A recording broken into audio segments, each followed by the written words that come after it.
We want the reactions at the fixed support at E and that smooth surface support at A. And they tell us that D is a smooth slot and B and C are also going to be pins. So in the free body diagram step, we are going to want to break it down into individual members to run the analysis on each and develop the equations for each. This is made up of 3 separate members here, each one of which we can draw a free body diagram for. So we can separate them out, separate them all from each other and from their external supports, and draw their free body diagram. I'll start in my first one. I'll just select BD as my first drawing. So it's pinned at B, it has a slot and peg at D, and it has an external force acting at the extreme left side. And put in some measurements here, that's 0.6. That one external force, 600 newtons. At B, I have a pin connection to another member, so it's an internal support, but I still draw it like I would other pins. I'll select a BY up and a BX to the right.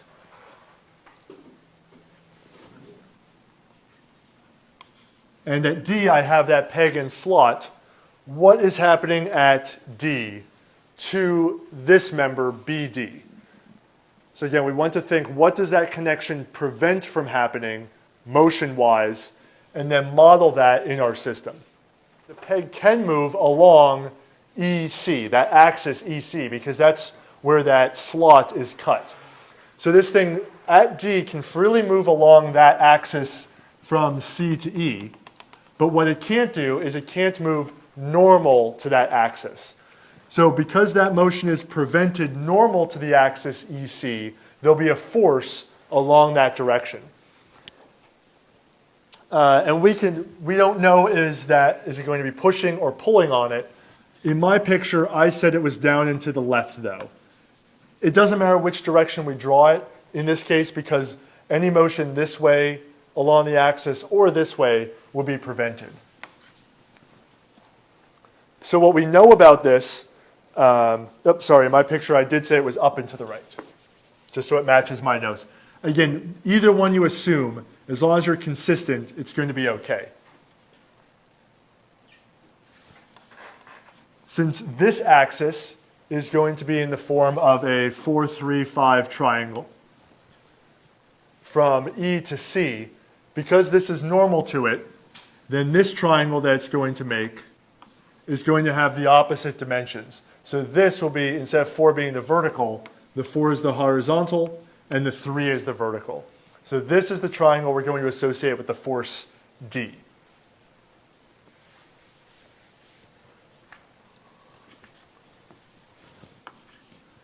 And then those are the only forces that act on BD.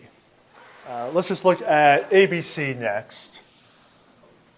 ABC has no external forces acting on it. We have 2 internal supports at B and C, and 1 external support at A. I'll start with the external support, really just out of habit. At A, it's a smooth surface at A. So what is going to be happening at A to our to this member? Right, we have a normal force up because it's on the ground there. It can't go in the Y direction. We'll have, I'll call it AY. It's smooth though, so it can freely move to the left or to the right. And it's just a single point of contact, so it can rotate around that point freely. So the only thing that can't happen is it can't move down. So we have an AY. Then we have internal supports at B and C. B, in my picture 1, I arbitrarily said BX was right, BY was up. Therefore, I am obligated, because they're 2 members pinned together, to draw these in the equal and opposite directions here. That's already been decided for me. C is another internal support. It's another pin connection to that other member, EDC. Because it's a pin, again, I can model it basically the same way here. I'll select CX right and CY up. If we start looking at the number of unknowns we have, this was actually enough information to find BX, BY, and D.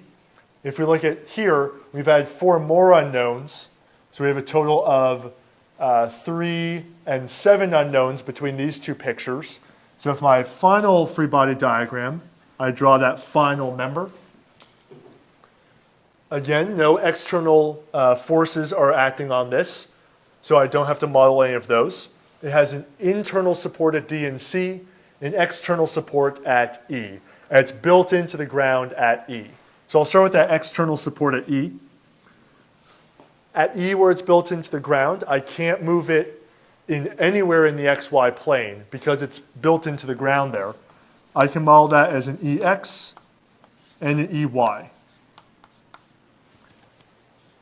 And remember, when we're modeling, we're not only considering the translations, which in this case all translation is prevented at E, but because it's built into the ground, we also can't take this and rotate it around point E because it's embedded into the ground there. So not only two forces, but there's also going to be a couple, I'll call ME, acting at that point. 3 reactions then at point E that I have to include. Going up to C next, I have that internal support. It's pinned to member AC.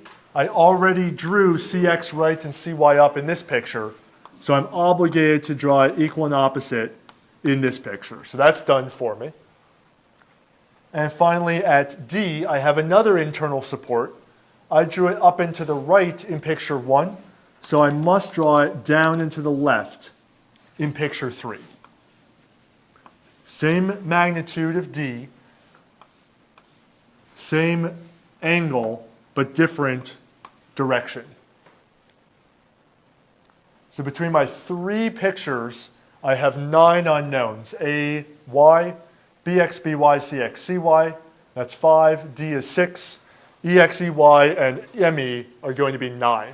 And I can get 9 equations because I have 3 rigid body, free body diagrams.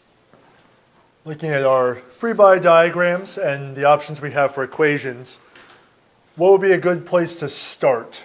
In the first diagram, first there's only 3 unknowns compared to 5 here and 6 here. So the first free body diagram is the best. Probably want to start with the one with the fewest unknowns in it. And if there's 3 or fewer, that's perfect because we'll be able to solve for all of those unknowns. So starting with what I labeled as 1 up here is a good start. And a moment equation around D or B will be good because each one will only have 1 unknown in it. Now, point D and point B both appear in multiple diagrams, so that kind of rule of thumb is out the window. In my notes, I actually did the moment around B. And just to match that, I'll do it the same way. But if you did the moment around D, that would then give you BY immediately. So in my notes, I did it around B. Then I had 600 times 0.3.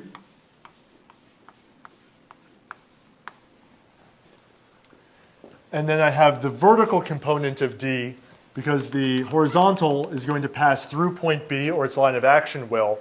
So the vertical part of point D is going to be 3/5. It's going to be up, so also positive around B, at a distance of 0.6 meters away. So again, both positive here. By selecting that moment around B, I can find the value for D. I get a negative 500. So what does that mean? It means that I drew it up into the right here, but it's actually down into the left. That doesn't mean I should be changing it anywhere. Based on how I first drew it and then how I drew it again in picture 3, it should have a value of negative 500. So the negative is okay as long as I use it consistently. I'll stay on free body diagram number 1. Now I can, since I know the value of D, I can find sum of forces in the Y next will be good because it'll leave me only 1 unknown. Negative 600 plus BY plus 3/5 of D, which I just solved.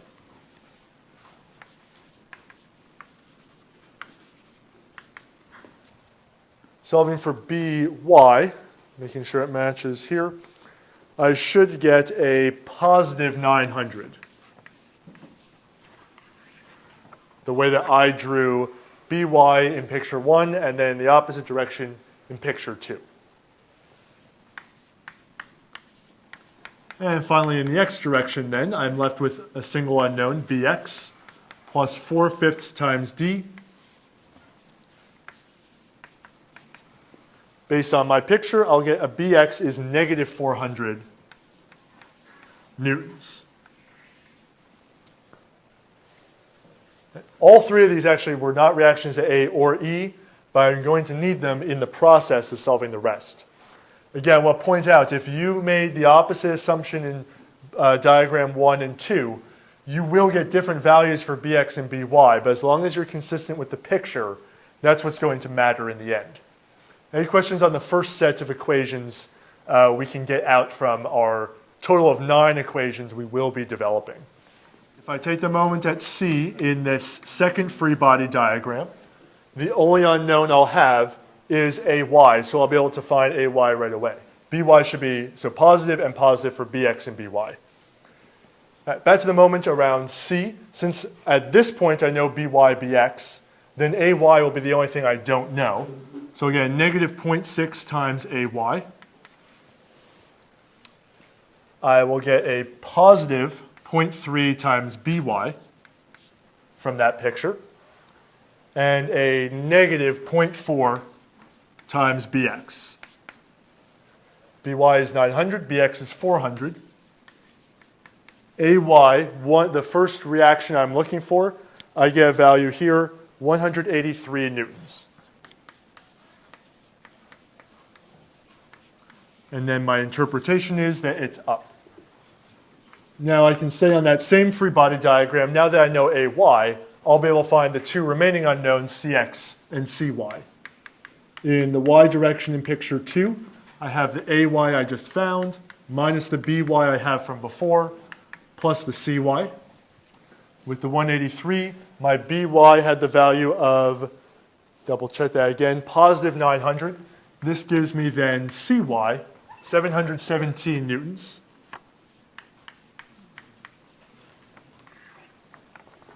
And then I can find CX by taking sum of forces x direction is CX minus BX. And that's all that's in this picture. This will give me that CX is then 400 newtons.